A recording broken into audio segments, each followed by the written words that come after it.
Hello again. Welcome to another edition of Crop Life Retail Week. I'm Eric Sfiligoj, editor of Crop Life magazine, here today with Lara Sowinski. And as you may be able to tell from our backgrounds, which look similar, we are in Kansas City, Missouri at the PACE Executive Forum. So that is why we're recording these in our hotel rooms at the Marriott Country Club Plaza. So, Laura, good to see you a couple of floors up from me, eh? Yeah, actually, I thought you were going to say we look different because we're actually dressed up. Hair's combed a Hey, little bit better, but yeah, I'll take the background. Sure, that sounds great. as a courtesy to our viewers, always dress up for the video. So and I'm wearing a collar. I always wear a collar. So people, you can check the Wow. videos. I've never dressed down for a video.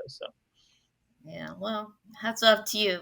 So as we're recording this, we are at, like I say, the PACE Executive Forum here in 2022, but the event has not started yet. It actually starts a little later from when we were recording this. So for folks looking for highlights from the event, you'll have to wait another week. We should have those for you on next week's video. So stay tuned for those. But Miss Laura, I wanted to talk a little bit about that topic kind of near and dear to our hearts this time of year, and that would be exports, U.S. exports. As you know, of course, agriculture is a big, big part of the U.S. export business annually, and it will be so again here in 2022. But wanted to review a little bit about the top export destinations in calendar year 2021 and 2022. Um, any guess from you what the top three country destinations might be for U.S. exports? And the hint, of course, two of them are very close by. Well, Canada and Mexico for sure. I would Absolutely put true. And then you're that only there, missing and one. in China. And China, you very good. Okay, I know this isn't the fun with numbers, but we could probably give you the ding because yes, you are absolutely correct. Those are 1, 2, and 3, not quite in that order, but for the correct order. Mexico is number one, annually 27 million metric tons of exports go to our friends across the southern border. Number two is China, slightly behind at 26 million metric tons. And then Canada is number three, pretty far back from those two at only 13 million metric tons. Now, here's another part of the guessing game. Any guess what the top commodity might be? And it's a crop Mm, from U.S. going outside of the U.S. for export. a top commodity. Well, I'm thinking back to my customs brokerage days, and how it's the tariff is written. Some things actually, I guess I should say that just in general, the way the federal government groups things together and canned, fresh, all this stuff. So I'm No, no, probably no, no. This is overthinking this. don't get caught in the minutia. This is a crop. I'm just looking for one A word, commodity. crop. Come on, you know what the Soybeans. big crops are in the U.S. Come on. I'm gonna guess soybean. No, no, you get buzzed on that one. I'm sorry. No, it's corn. Corn is the Corn. top commodity. It makes up Right, 5% of right. the total commodities being exported from the U.S. And in 21, 22, looks like 63 million metric tons of corn are going to be heading outside the U.S.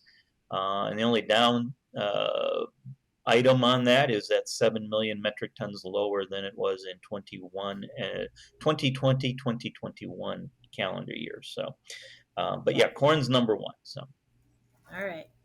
Duly noted. Thank you. yeah, all right. Well, something else we've been talking about, of course, logistics, transport issues. I know we have a potential rail strike perhaps coming up towards the middle of November. Fingers crossed that does not happen. But we also been talking a little bit about how barge traffic has been suffering as water levels on the Mississippi River are down. And we found out this week that according to um, sources in the government, the Mississippi River water level is at an all-time low.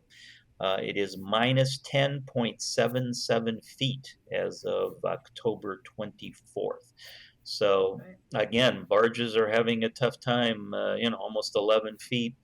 Uh, of water that is missing, which means that they probably are not able to carry as much or even get down the river in the first place. So it has Right. become a bit of a problem. Indeed. Yeah. I will say too, just on if we're talking about transportation here, just a couple top headlines today. As you know, we've been talking about the pending um, contract negotiations between longshoremen on the West Coast and waterfront employers.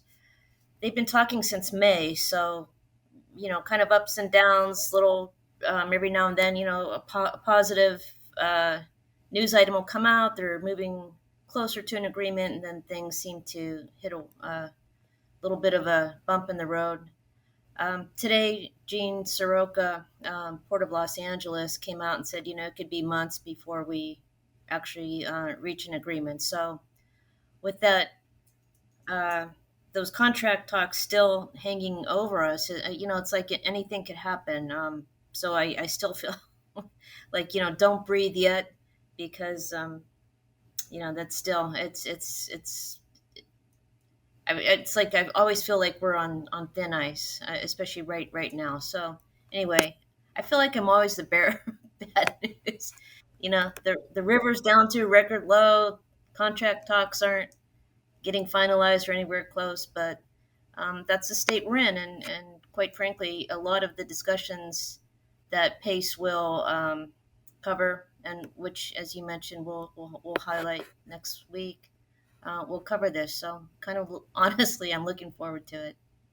Yeah, no, hopefully we can share some positive news with our folks at the Pace Executive Forum and then our viewers going forward.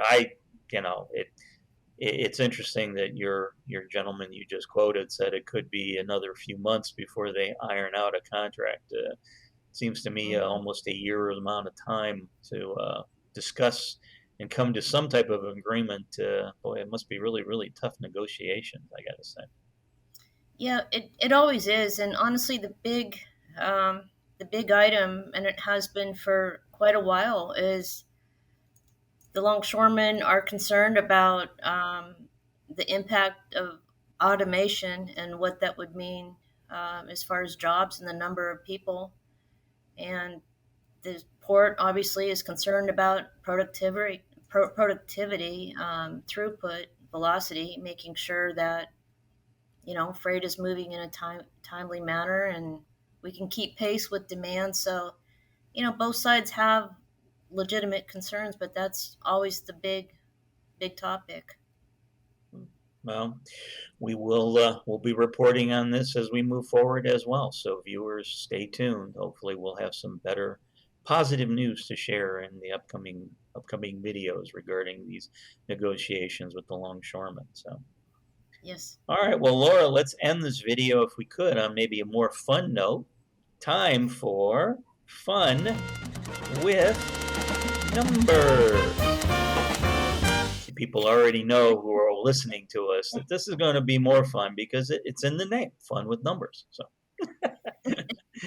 So Miss Laura, your number this week is 6,000 gallons. Okay. Okay, 6,000 gallons. So Deep sigh. is Okay. okay. So is 6,000 gallons the amount of water to be shipped to Kansas and Colorado to deal with drought conditions?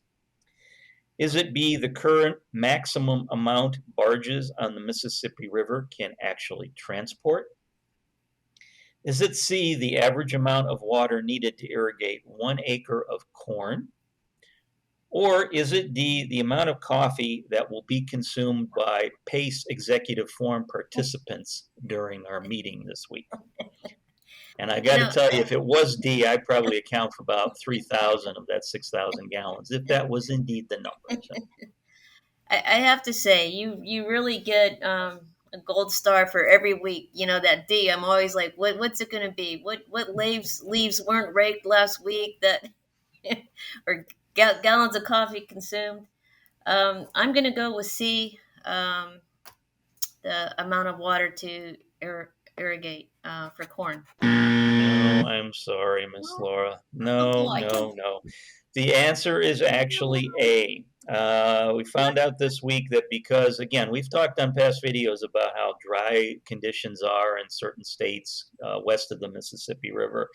And in Mm-hmm. particular, I know webinar I did a little while ago with a gentleman from Western Kansas. He was saying it was really dry there. Colorado's also dry. So I guess Yeah. the Groundwater Management District number 3 has Mm-hmm. received approval to ship 6,000 gallons of water from the Missouri River Mm-hmm. across to western Kansas and also to parts of Colorado to try to help alleviate some of the drought conditions they're dealing with in those two states. So that was the correct answer. So they're going to be doing that here shortly, and hopefully that will alleviate some of the issues the growers have been having in those parts of the world.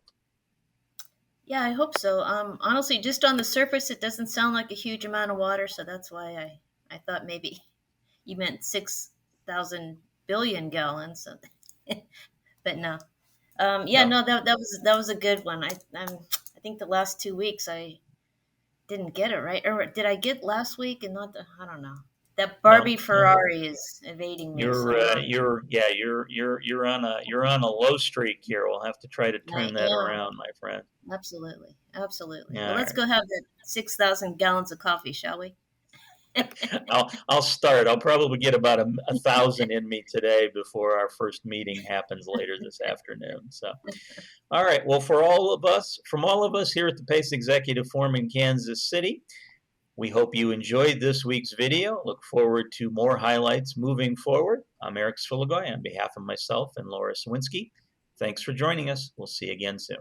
If you have questions or comments about today's episode of Retail Week, contact us by email or Twitter, or type your message in the comment section below. Your feedback is important to us. We will try our best to address your thoughts in next week's episode, and be sure to subscribe to our YouTube channel.